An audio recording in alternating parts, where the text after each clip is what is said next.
my next guest from his 2016 presidential run, his work as a senator, and from the Transformer movies. Please welcome Senator Bernie Sanders.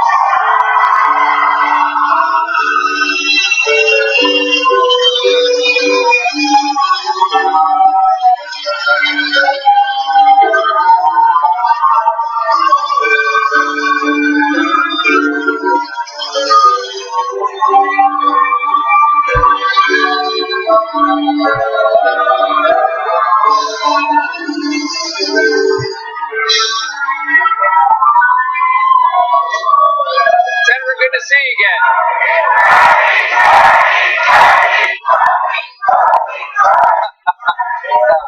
Wow.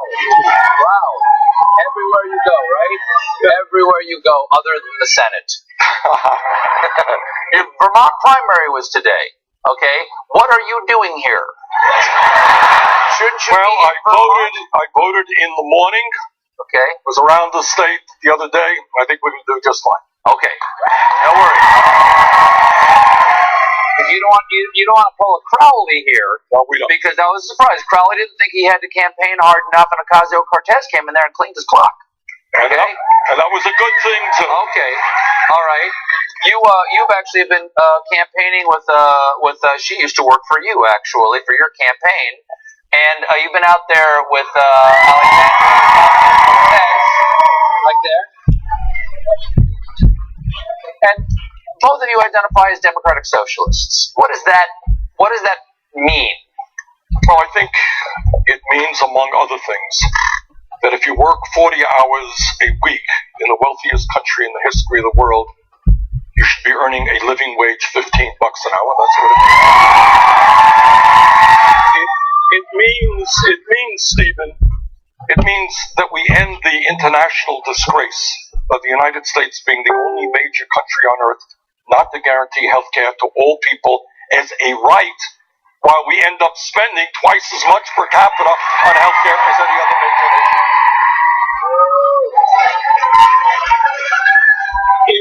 It means that we understand that the future of this country are our young people, and that it is insane that hundreds of thousands of bright young kids cannot afford to go to college because of the income of their families, and many others are leaving school deeply in debt, and we're going to make public colleges and universities tuition free.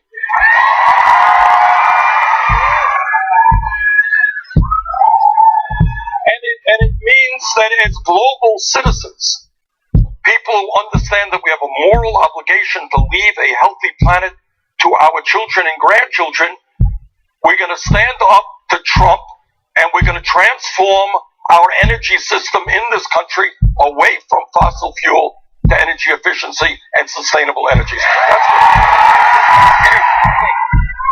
So,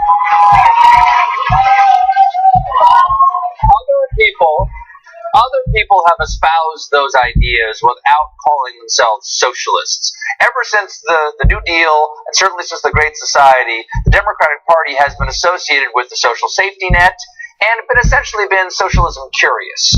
But why do you need to call yourself socialist? Because that's freighted with so much negativity in the United States. I'll tell you why. Okay, I'm just saying that people are very excited about Ocasio-Cortez. I've had her in the seat. She's very impressive. But the people that she campaigned for did not win their primaries. Only half the people you campaigned for won their primaries so far. So maybe there's a little taint to socialism that turns people off. I don't really think so. I think the real issue is that the ideas that we have been talking about, almost without exception, Stephen, are now ideas that are mainstream ideas that are supported by the vast majority of the American people.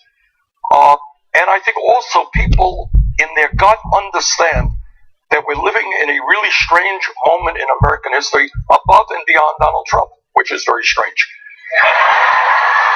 What's stranger than Donald Trump? What is stranger? This is what might be stranger is that we're looking at a time where we have an out-of-control capitalism, where the greed of the people on top is really unbelievable. I mean, right now in America, you got three people who own more wealth than the bottom 50% of the American people. You got the top 1/10 of 1% owning more wealth than the bottom 90%. You got one guy, Jeff Bezos of Amazon. His wealth is increasing every single day by $250 million a day, but he pays his workers, many of his workers, wages that are so low that many of them are on food stamps or Medicaid. You got a situation today where the big money interests can now contribute hundreds and hundreds of millions of dollars into elections to elect candidates who represent the wealthy and the powerful, which is undermining American democracy. And I think people are sick and tired of the greed and the power of a handful of people on top. They want a government which represents all of us, not just the 1%.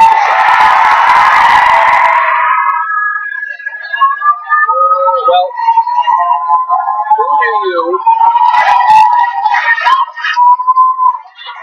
I think all that is well taken. Who do you blame, or do you think that the Democrats do a better job of staring down big money and corporations and the excesses of late stage capitalism, as many people call it, or do you blame the Republicans totally? Well, I think what we have now is a Republican Party which in the last 30 years has moved very, very far to the right.